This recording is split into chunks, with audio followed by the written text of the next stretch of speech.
I'll start out by saying, as a few people have already suggested, that this is going to be more current and less historical than some of our History Matters moments have been. We will, and certainly I will, be grounding it in the past in some ways and talking about how the past can tell us something about the present.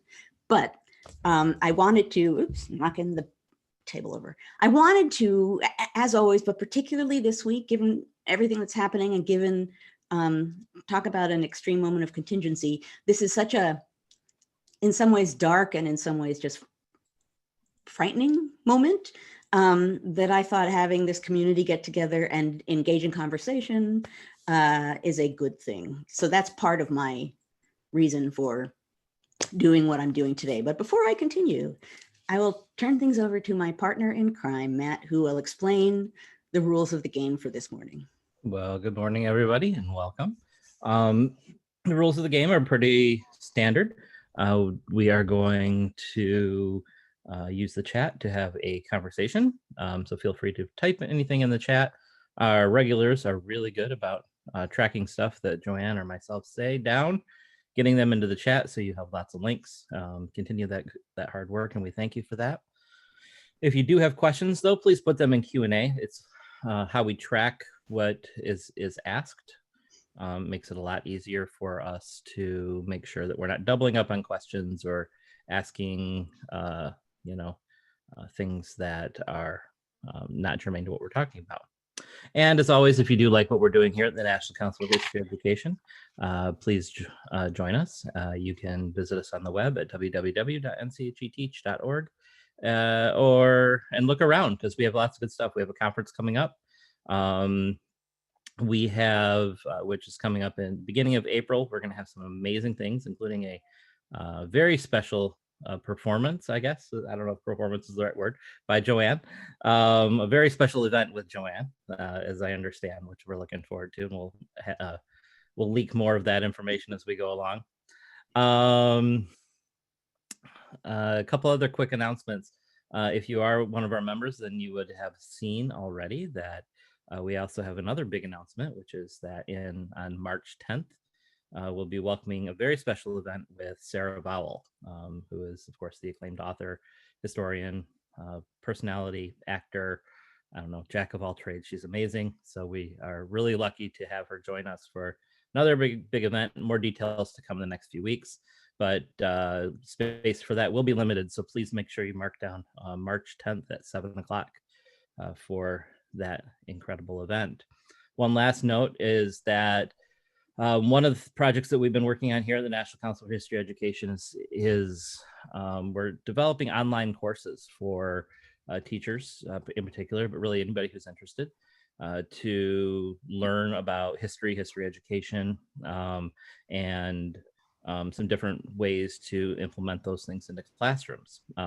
Currently, we have 8 courses that are ready to go, but we do need some folks to pilot them for us. And so if you were looking to make an extra $100 for taking professional development, please reach out to me. I can be found at matt@nche.net, and still looking for about 9 people to pilot some really interesting online courses that take about 10 hours each. So it's not too much of a commitment. And as I said, I'm paying you, so please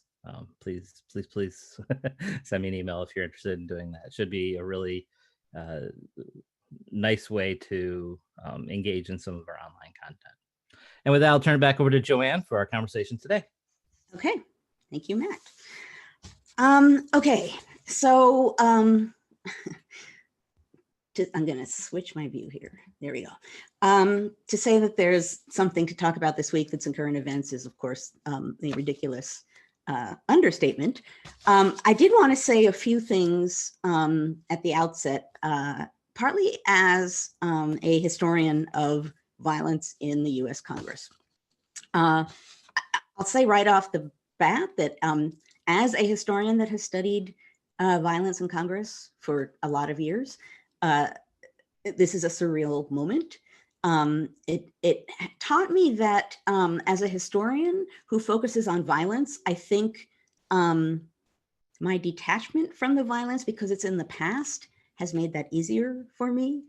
And I am discovering that now when I'm having a great difficulty writing about it because it feels so immediate.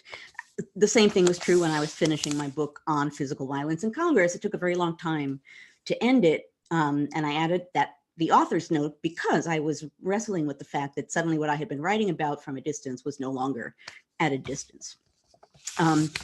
Now, what I want to talk about briefly before we open things up and really have a conversation, I want to talk a little bit about the dynamics of what we're seeing, because they're familiar dynamics to me, having talked about the antebellum Congress. This is the thing I'm struggling to write right now, is an op-ed talking about precisely this. So obviously the dynamics that we're seeing right now is one group of people who are asking another to make concessions, to work for unity, to extend a hand, it's time for healing. But the side that's doing the asking isn't really doing much to extend that hand. They're just kind of saying, moment for healing, let's go. So if you think about it, that's not a plea. That's not a request. That's more of a demand, right? If you won't do what we don't want you to do, maybe we'll have some healing, right? If you don't impeach the president or you don't deploy the 25th Amendment, then there might be peace. But if you do, then there might be violence.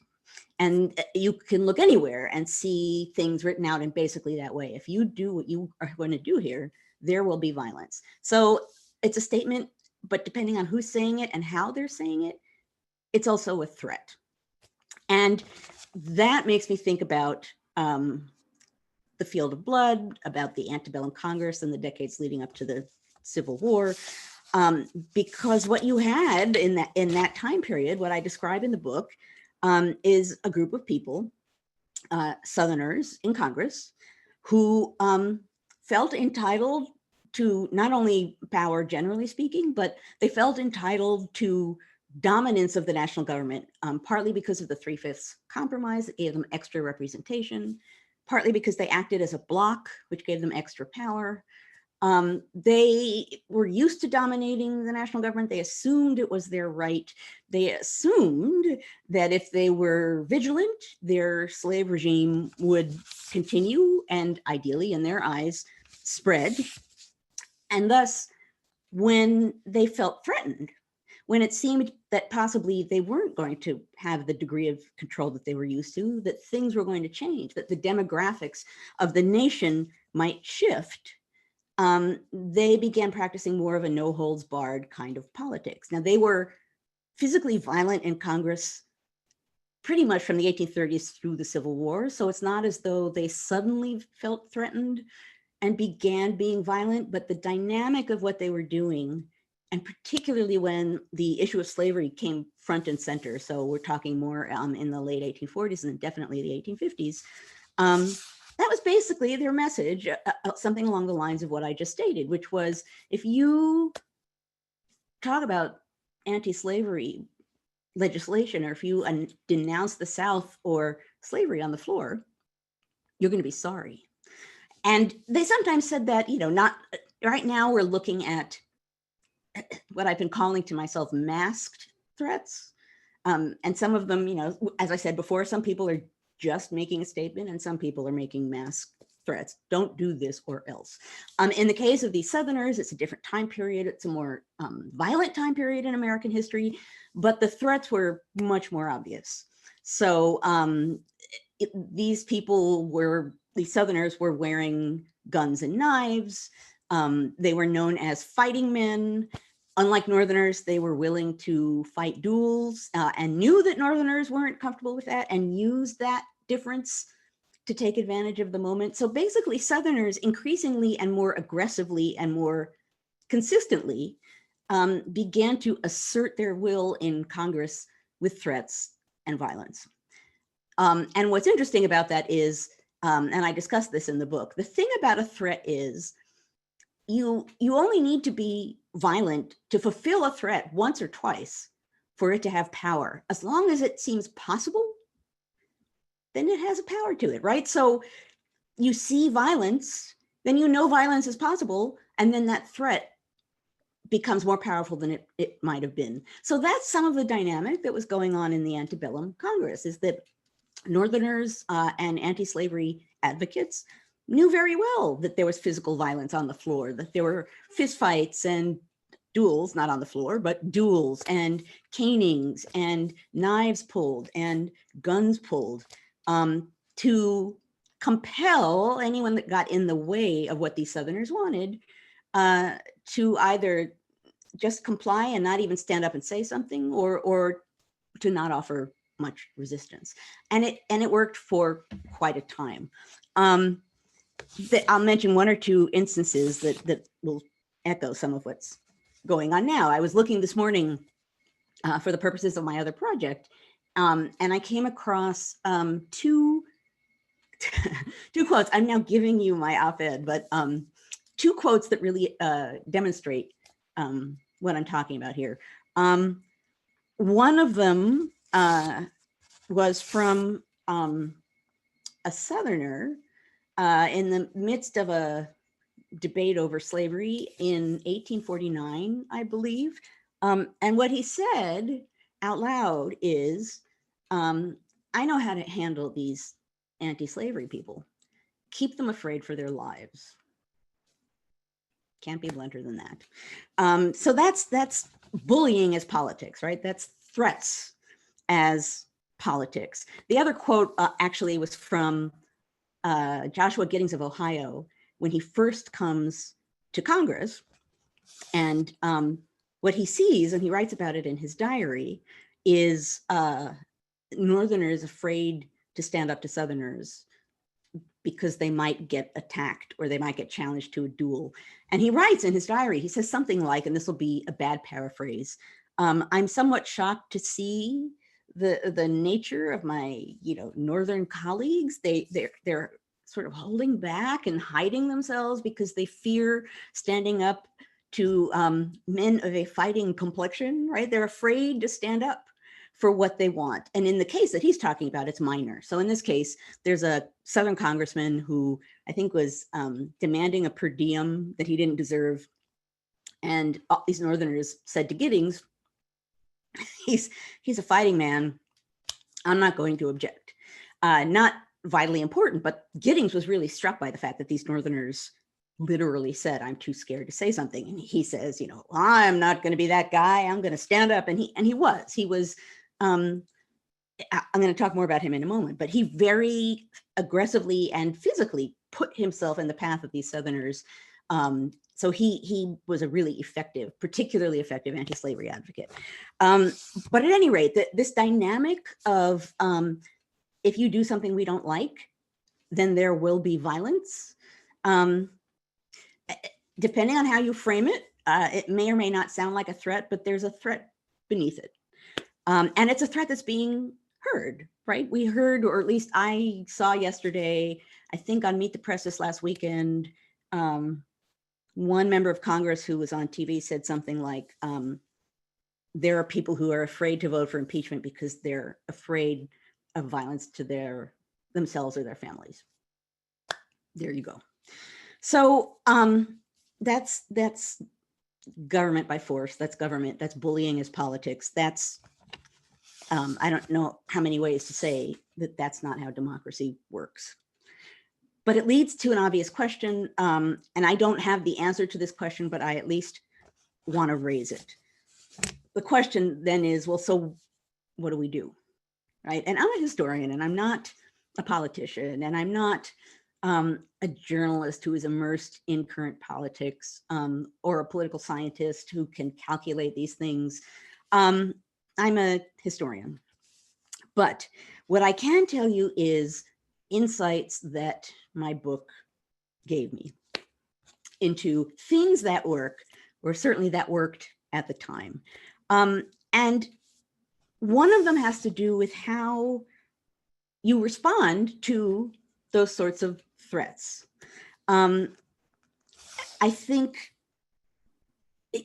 right now you could say, okay, these people are saying that if we impeach the president, there will be violence. The fact of the matter is, if we don't impeach the president, there's going to be violence. So that's kind of a dead issue at the moment. And what's particularly important, and I've been screaming about this online, I've just been saying one-word tweets, right? Accountability, accountability. What matters, one of the things that matters right now is the assertion of the rule of law, is the assertion of basically the drawing of a line in the sand that says that's not allowed.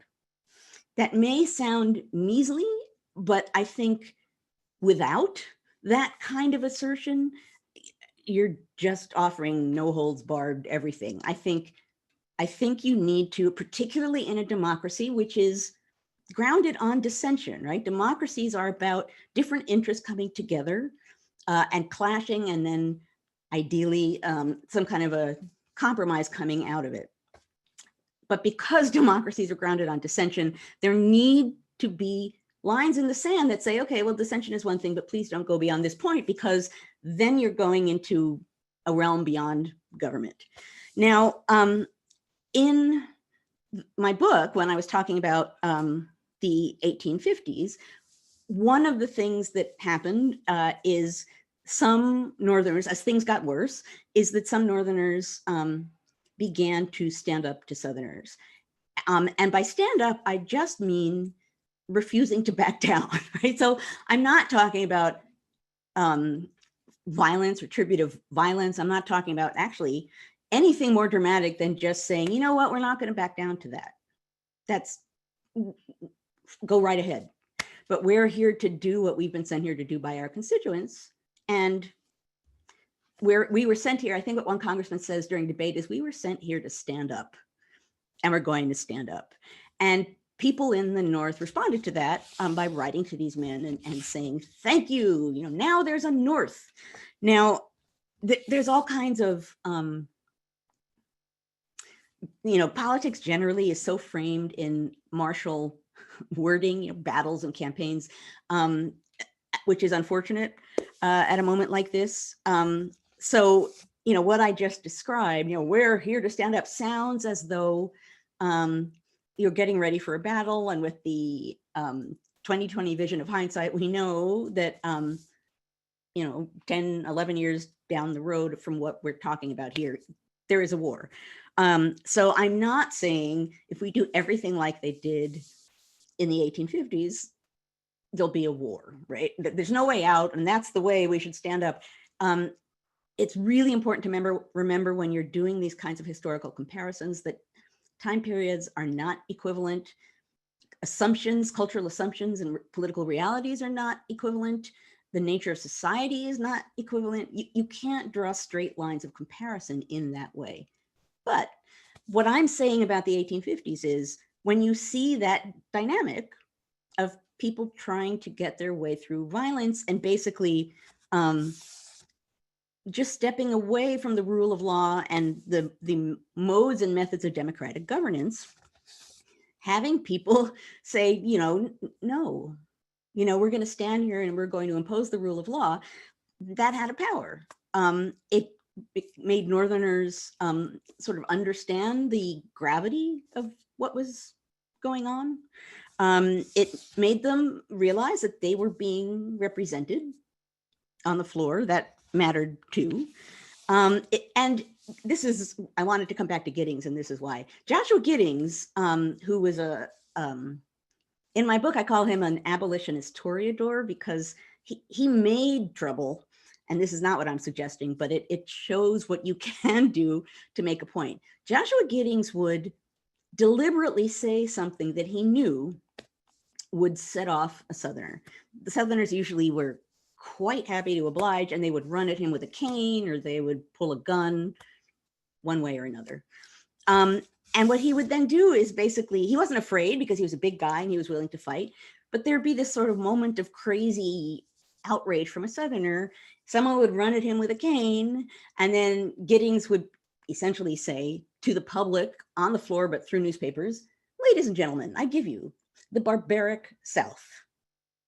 So again and again and again, he was exposing things for what they were.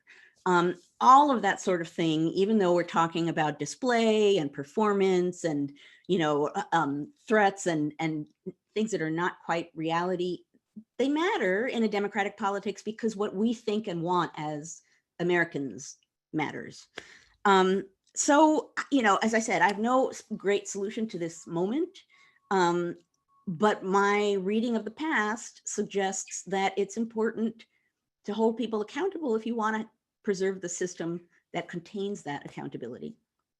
I think I will stop there. And I think I will open things up because there's way too much for us to talk about. I will say, obviously this is a frightening moment. There are a lot of possibilities out there on the stage. I think now particularly is a really good time to do what I've been talking about for 10 months, which is to think carefully about the words that people are saying and the impact that they want those words to have. Right? Think about the impact that people are trying to have. Think about the emotions they're trying to get into you. And before you run down that path, think about what that means. And what are those words being aimed at? If you know that those words are aimed at little else other than to inflame people, think about that before responding. The response right now, the response of people to what's going on in Washington and potentially in capitals and other states, that really matters right now. Our response really matters. So we need to think about it. And we need to be smart in the choices we make. And we need to remember the value and power of the rule of law and the value and power of democratic governance. Okay, I will stop with those sort of dire words there. I see people in chat talking about Joshua Giddings, who is a really interesting person to study, but I will open things up now. Oh no, actually, I for 10 months I've done this. Yes. 10 months, literally. So for those of you who are new, and I suspect there are some of you who are new, one of the things, we do two things every week. One of them is I try to use a mug that has something to do thematically with whatever we're talking about. I have somehow managed to do that for 40 meetings, and I don't know how. And for 40 times, pretty much, I've forgotten that I need to do that before we open the conversation. Today's mug is kind of a personal message. It's actually my newbie mug.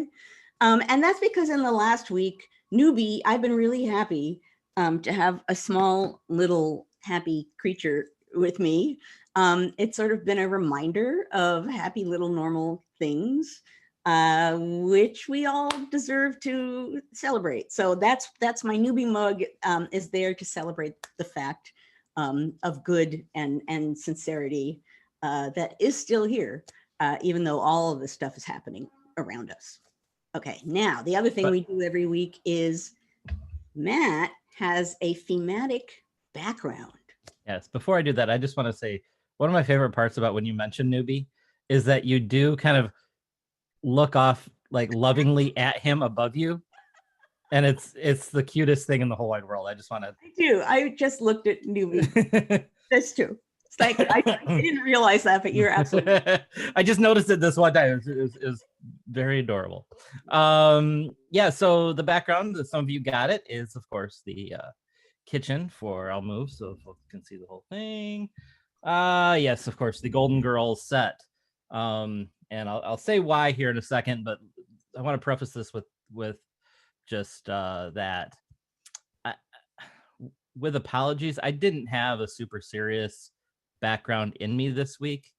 Most of you know I do look pretty hard for these, and I spend some time thinking about it. And sometimes I go to great depths to, down the rabbit hole, so to speak, to get the correct background for the week. And this week, I just did not have it in me to really dig into things that maybe are a little bit more serious. And so with that, I went with something a little bit more fun, of course, the Golden Girls, because today is called A Conversation When There Are No Words. And I just thought of all the conversations that happened around this table behind me. Is there any better metaphor for conversations about life and love in our world than this table behind me? So that's why I went with that this week. I had to go a little bit lighter this week. So thanks for everybody for conversations. I think that's good, Matt, and I think going light is good too. If I'd had a even goofier mug, it would have been here. But I think that's perfect, and I think kitchen table conversations where you're really able to talk. I'm all with you. I will say I did get on the topic of mugs. I did get the sample of our new mug, which is a I think I showed it to you, which is a color changing mug. So when it's hot, when you have hot things in it, it turns white and reveals a picture of the Hamilton bird duel from the Library of Congress. No, I'm gonna want one of those mugs. I know I'm gonna have to track. I'm gonna have to get one for. And on the other side, it says Hamilton shot first. So this is with our logo. So that I'll get one of those to you. I almost used that mug today, but unfortunately I used it earlier this week. So all right, so let's get to our questions. Lots of questions there. There are 10 questions, so that's a good so 11 questions now. That's a good start. But I do always like to pose my idle threat, which is if you don't ask questions, then Joanne is of course stuck with my questions, and nobody wants that. So please make sure you get your questions in the Q&A section at the bottom of your screen. Let's see. I don't know if you can answer this. No, actually, I'm gonna hold off on that one. I apologize.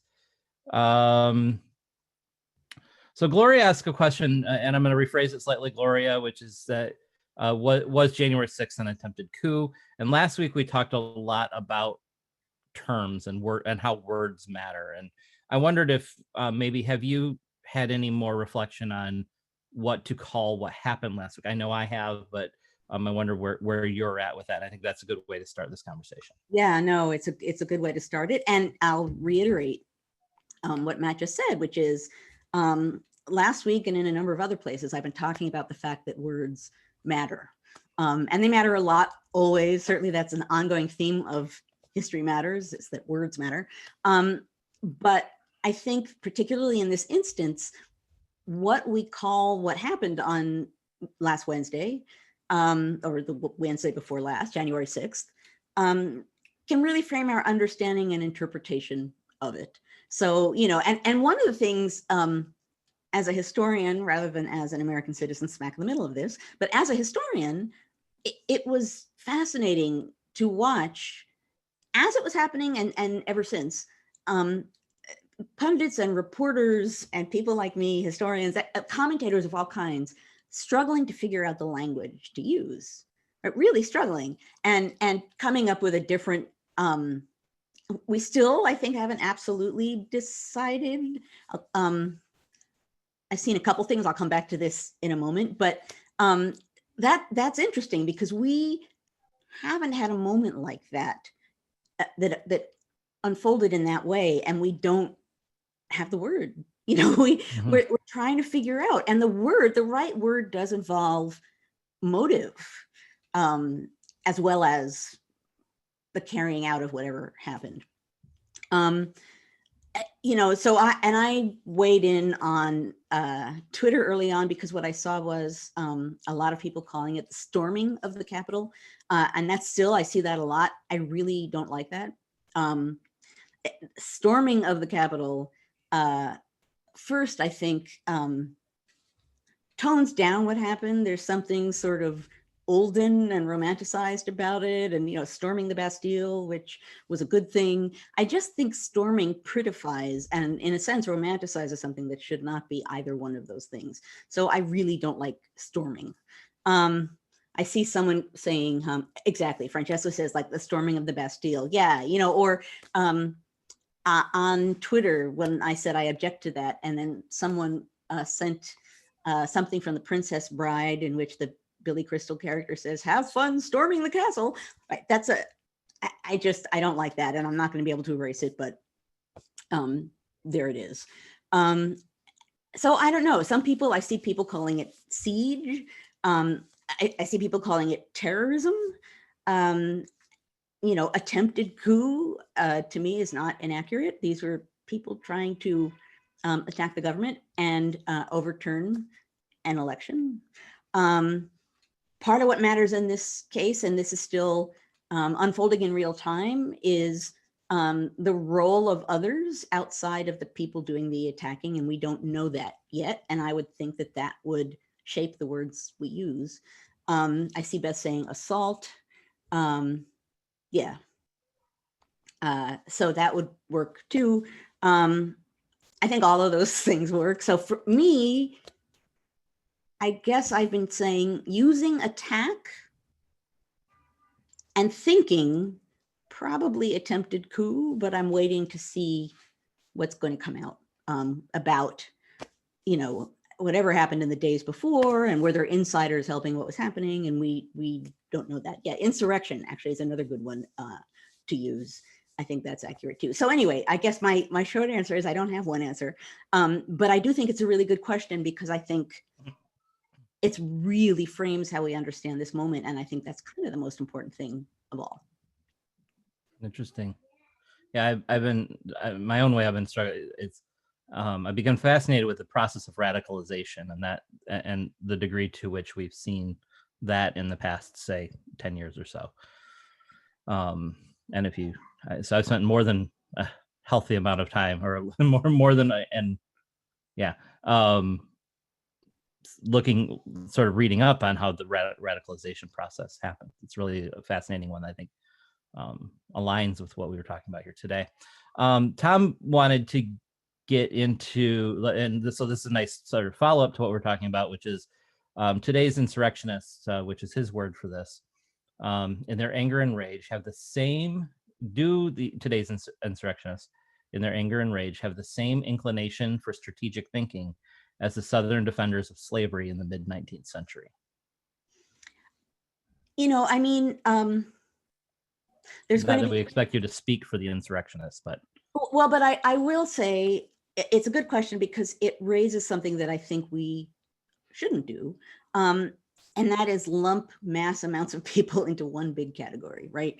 The people who attacked the Capitol that day, some of them were white supremacists, and some of them were Trump supporters, and some of them, I mean, there was a spectrum of people who took part in that, and that matters. In part because we sure need to understand the extreme edge of that, but it matters to have a full understanding of the people that are there. So the question is, you know, the sincerity, in a sense, of what some of these people are saying, some of the Republicans are saying about what they're doing and threat deployment or whatever else. You know, I can't, as Matt suggested, in a sense, I can't speak for people. So do some of these people, Newbie wants to speak for them. Do some of these people, are they true believers somehow that there was election fraud and that what happened was justified? I don't know. Even if that's the case, it's one thing to think there was election fraud, although there's been no proof, and another to say, okay, we will now have a violent reaction to that. Some people, I'm sure, are just being strategic. Some people are absolutely. And, you know, this is the interesting thing about politics, and particularly Congress, is that it's before an audience. So anything that's said has a performative element of it. And so if you're on the national stage, what you say and do matters, and you have to think strategically. And I think it's actually people who don't do that, or who do that in a really flawed way, that get in trouble. So yeah, I think some of this is strategic. I think there are some people who are very accustomed to dominating national politics, and who are eager to keep dominating national politics. And I think demographics and a variety of other things, it feels threatening to these people that maybe they won't be able to contain their grasp. And I think we're seeing a range of responses to that. And some of them are strategic. So Cindy notes that the sort of current political environment is treats politics as sport, where people are willing to fight to the end for their team, so to speak. And she asks, how can we move away from them? And I think I just want to just maybe broaden that question to, has it always been like that? That I was about to be a historian. Yeah. I was going to say that. I think that's a good historical question. Has it always been this way? Well, there has. Well, I will be a good historian, and I cannot say always. What I can say is, let's say we look back to the 19th century. There were all kinds of military metaphors and words being used, right? People talked about campaigns and battles and attacks. There were supporters of various parties who would dress up in military uniforms, were not military men, and march in the street. War and warfare was really part of the political game in a really blatant way. It was performance, but do we use it to the same degree all the time? No, but it's definitely not new. So, when you say someone has an army of supporters, you mean one thing. Depending on the context, you might mean something else. But the word is not the question here. It's the context in which it's being used and who's using it. So turning to us, maybe, I don't know if it's a lighter question slightly, but Beth, I think asks a fun one, which is, who is, in his or her own way, a Giddings for today? And she asks Adam Schiff or somebody else. So who in your mind sort of embodies the same characteristics of Giddings, today? It would have to be someone who has a real physical presence and is daring people to take him on. And I'm not sure, who would that be? I have an idea, but I don't Go for it. I'm not sure. My best guess would be Nancy Pelosi. I would say no, mostly because okay. I think it's a it's fine. That's my best guess. It's a total guess. It's a great guess. The only reason I say no is she's very rule bound, and I think a Giddings has to be someone who's very willing to not play by the rules. Not play by the rules. That makes sense. So I see now Cori Bush, people are saying, AOC, yeah. So there are people, the squad. I mean, there are people who sort of fit that category. It's interesting that they're all women, or certainly most of them that people are commenting here are all women. It's also interesting they're all Democrats. Yes, that's true. Well, the dynamics of this case are very specific. Yes, I get, and I understand why, but it's also, says something about our historical moment. That's my point. It does. Yeah. So someone mentioned Eric Swalwell. I have to mention this. Did I mention this last week about the fight that almost broke out in the House? I've now lost all track of time. Okay. Yeah, you talked about it last week. Because that literally was like right out of my book. And it was just remarkable to see him sort of leap into the role that you're supposed to leap into when there's physical violence in Congress. Okay, I'll stop. But so there are many possible answers to the question about Giddings. He's a fascinating character. He really is. He was attacked at least 7 times, and physically attacked at least 7 times in Congress. And he really stood up. Oh, sorry. No, go ahead. So you're hearing this, right? Jennifer notes that we're hearing this phrase unity and healing quite often right now in this political moment. And with apologies, Jennifer, I'm going to kind of tweak your question, as I am doing with a lot of you today, which is are you aware of any other times like phrases like that have been used? In this case, she's saying, do you think calls for unity and healing are the impeachment version of thoughts and prayers? Oh, But my question sort of is a more historical one, which is, you know, do we have a history of political figures using these sort of euphemisms, these glittering generalities as a way of engaging in particular conversations or disengaging in other conversations? well, I think what you just said is a great way of putting it. Glittering generalities.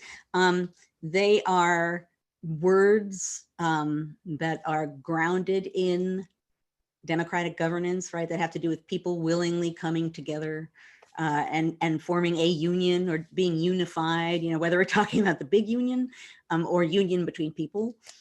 So they have a power, in democratic governance for good reason.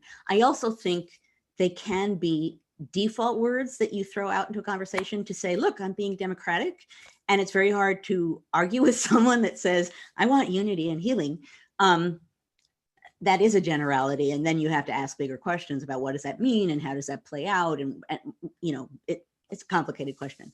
But yeah, I think I haven't studied the rhetoric specifically in the period, in the 1830s, 40s, and 50s in this way, but the ways in which people talked about holding the union together, bringing the union together, they were worried about that union at that time. And I would assume that some of the people who were really offering these, please, the union, also were not willing in any way to compromise on what they wanted. So unity sounds nice and seems nice and can be an effective message. But what really matters is what underlies it, what that person is going to do to help accomplish that cause.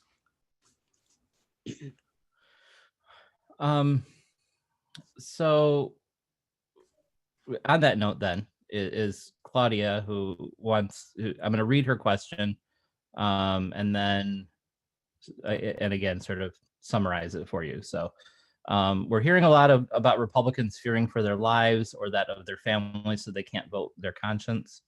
That's been reported widely in the news.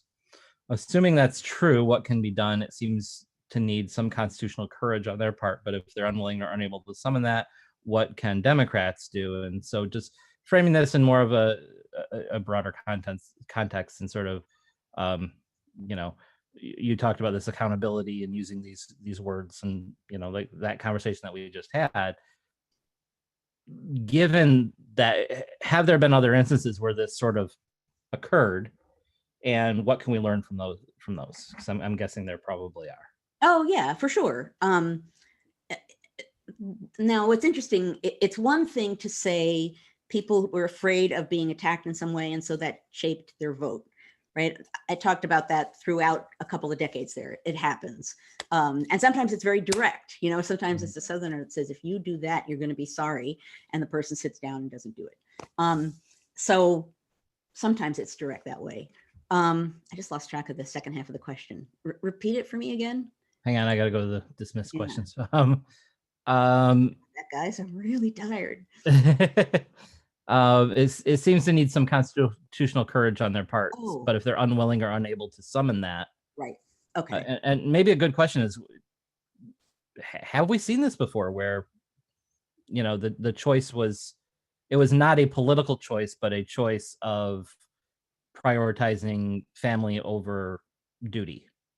Certainly, we've seen physical threats, right? Mm-hmm. Physical well-being happen before. But generally speaking, the people who felt threatened didn't, and actually the people who we're quoting now didn't do it either, didn't come forward and say, I feel like my life is being threatened, so I will change my vote. That tells the people doing the threatening that whatever they're doing works, mm-hmm. right? So I don't think that's particularly effective.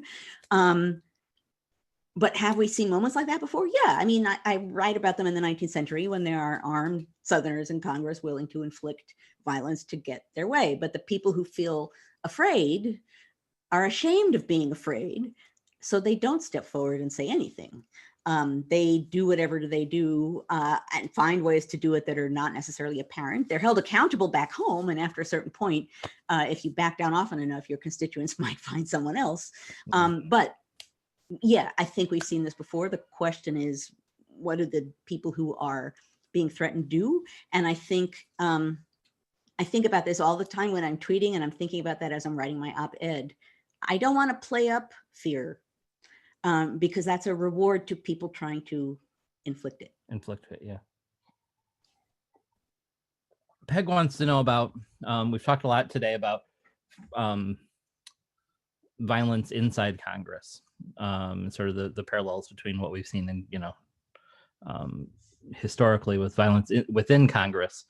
But some of the violence that we're talking about sort of in this political moment tends to come from outside of Congress. The fight that almost occurred, notwithstanding, the threat of violence is coming from a particular part of the populace. So Peg would like can you talk about violence targeting Congress from outside Congress at all? Yeah, well, I would say, first of all, that definitely the majority of the threat is coming from outside. That said, there are people saying that they don't necessarily trust what some of their colleagues were doing, so people are certainly distrustful of each other at this moment, even though that's not an open attack. This also is something we've talked about a lot, right? Political rhetoric can have a real power. And it's usually helpful to yourself and your reputation and your votes and your cause. If you turn that up to 11, and the consequences of that, depending on your rhetoric, is people being pushed to an extreme. In the 19th century, you would have politicians, you'd have congressmen stand up and give these flaming speeches, like angry, all kinds of accusations. They were made largely to the press. They weren't really aimed at other people in the room.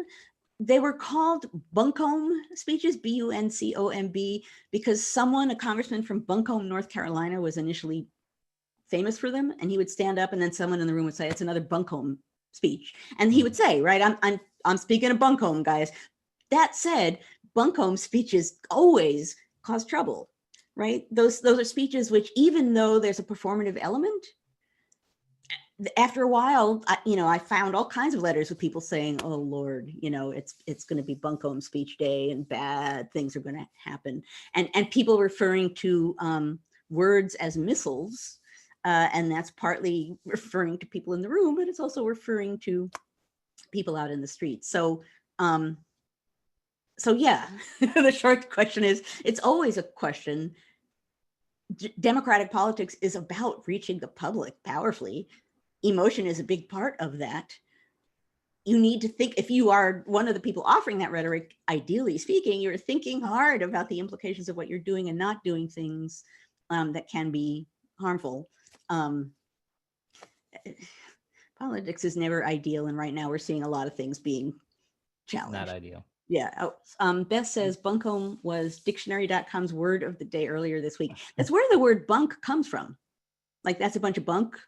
Yeah. Like nonsense. Comes from, it's a congressional word. You mentioned a word while you're talking there, which I think I'd like to deviate from. I have one more really good question, just looking at our time here today, but I want to deviate from their question because I want to dig into this word you used, and that word was performance or performative. That this rhetoric that is being used or was being used during the 19th century was in a lot of ways performative, and it was performative for, it sounds from, correct me if I'm wrong, I'm sort of paraphrasing what you said, is performative to enact a particular end. Like, there was a reason, like the performance was designed to kind of get something to happen. Or is that a fair representation of what you were talking about, or am I off base? So you're saying, actually, ask it in another way, because I'm not actually sure what Okay, so I just want to make sure I wasn't going totally off base there before I got to the question. But you use this word performative, that political leaders were using were in the way they were using their rhetoric, they were doing it as a performance, like they were performing to a particular group to get them to feel or think a certain way, right? So I'm wondering, I want to dig into this idea just a little bit, which is, to what extent is the sort of performance of rhetoric a fundamental part of how Congress people sort of move the needle on public discourse? Is that's what really my question is. To what degree does performance have an effect on how we think and feel about social or national issues as a result from what our political leaders are doing? I think if you're on the national stage in a representative institution put there by constituents and knowing that you rely on them to stay there, and supporting a cause that you want to support, performance makes sense, right? I mean, I think democracy requires some kind of performance. And if you're on the national stage and you stand up and say something on the floor of Congress, by definition, it's a performance, unless it's a closed session somehow. The press is there, the public will see it, it'll be tossed all over the place through social media. So in that sense, pronouncements made in Congress are all performative in some way. I think what's important to remember is that just because there's a performative element to them doesn't mean that they're not meaningful or not serious or not dangerous or not useful. Performative suggests fake. And I'm almost saying the opposite, that if you're doing something for an audience, that has a big impact. And it has a big impact, whatever you do after that point, it can really inspire people to act. I mean, actually, a great example, well, it's not great, but an example of this is after the caning of Charles Sumner, which everyone's been talking about this week because it's the only instance of congressional violence they know. After the caning of Charles Sumner, there was all of this debate in Congress, in the House and the Senate about what should be done, about investigating what happened. I mean, obviously, naturally, it raised a lot of questions, and there was a lot of strong rhetoric being passed around. And I found in a newspaper little tiny story, like in the corner, which is why it's important not to just use databases or to look beyond just the thing you get when you ask for something. It was a little story that talked about a Massachusetts congressman, and I can't remember his name right now, who went to the train station in his hometown to go back to Washington after the caning was done. And he was met at the train station by a group of constituents, and they gave him a gift, and it was a gun. And it said, engraved on it was free speech. So these are people who have taken away, based on what they've heard and what they've seen and what they've read and what they think, a pretty strong view of what's going on the national stage. And sure enough, their senator was beaten to the ground. There's a reason for that. But that's a direct, something happens in Congress, something is said in Congress, and now people are buying guns for their congressman. That's kind of a direct back and forth exchange that shows you the power of representation in ways both good and bad. I do want to mention one thing before we run out of time that we didn't talk about, but it's important to talk about, and that's the question of race. One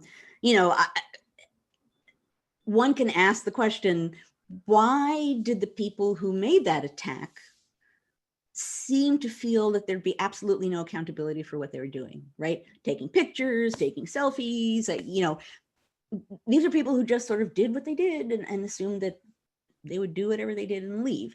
I think there are a lot of reasons for that. And some of them have to do with messages that they were getting from higher on the political hierarchy about how this was okay, or things that they had been seeing that were in this vein or sounded as though they were in this vein that were okay. I also think part of it is because largely these protesters were white, and they assumed to a certain degree that if they had accountability, it wouldn't be really serious, because we don't, what we're watching generally in American society is some people being held really accountable, like extremely accountable to a degree often not merited by what happens, and other people not being held very accountable at all. So, I think the attack exposed all kinds of things about the moment that we're in. The division between Democrat and Republican, the degree to which violence has become infused into this political moment, the ways in which democratic government is really under siege. And another thing that it exposed is race divisions, race inequality, whatever you want to call it, white privilege. That was pretty open for people to see as well. So seeing those sorts of things has a power. So I am hoping that all of those things, now that people have seen them, I mean, that's the, how do I want to put this? One of the potentially useful things about the way that this unfolded, by attacking the Capitol, these people did the absolute most performative, offensive thing that they could do, right? What happens in the Capitol feels like it's what happens to us. That's our house, right? That's our representation. So if you go into that structure and wander amidst, all of the stuff in there that's meant to be glorious and magnificent because that's supposed to represent democracy in our government, and now we have pictures of that, there's a symbolic power to that is helping to shape this moment, which is interesting, but is part of the moment. Okay. I was going to say that we are at 11 o'clock. That's a great way to end. Of course, we will have the after party here in a few minutes once we stop recording, and we'll talk about that in just a second. But I'll give my spiel and then turn it over to Joanne to end our conversation today. Thanks, Joanne, as always. This has been, this year has been a delight. This community is a delight to be around. Just reading the chat has been just eye-opening and engaging, and thank you everybody for attending today. And as always, if you do like what we're doing here at NCHE, please find out more about the stuff we're doing. We do since COVID hit, we've been doing a lot of outreach, doing a lot of work in a virtual world to the best of our ability. We will be back in person at some point. There's a glimmer on the horizon that we will be able to do that, and we do offer a lot of in-person opportunities as well. So please check us out and spend some time just kind of looking through our stuff. And if you need anything from us, please don't hesitate to reach out. We are here to support this community and all communities devoted to history and history education. So thank you all for that. With that, I'm turned over to Joanne. We'll end our day, and then and thank everybody for being here today. I as I always do, but I think particularly now when things are so intense, I want to thank you all for coming. We had a bigger crowd than usual this week, and I think that's wonderful. It matters that people are able to meet in a community and talk about these things and think about historical context and exchange ideas in a sincere kind of a way. And we have been doing that for 40 weeks. It matters. It matters that we're here. It matters that we're doing this. So I thank you, as always, for coming here and doing that. Now, those of you who are here and have not come before, I want to explain what comes next. So normally after an hour of conversation, we begin what some wonderful attendee branded the after party. The after party is, you can just stay right here if you want to be in the after party. We stop recording and it's a more informal conversation when we can really sort of talk in a different way and talk about different things and whatever. It can be, fun and goofy, and it's coming up now. So please feel free to stick around. And if you don't stick around, I hope a lot of you will come back next week, Thursday morning, 10 a.m.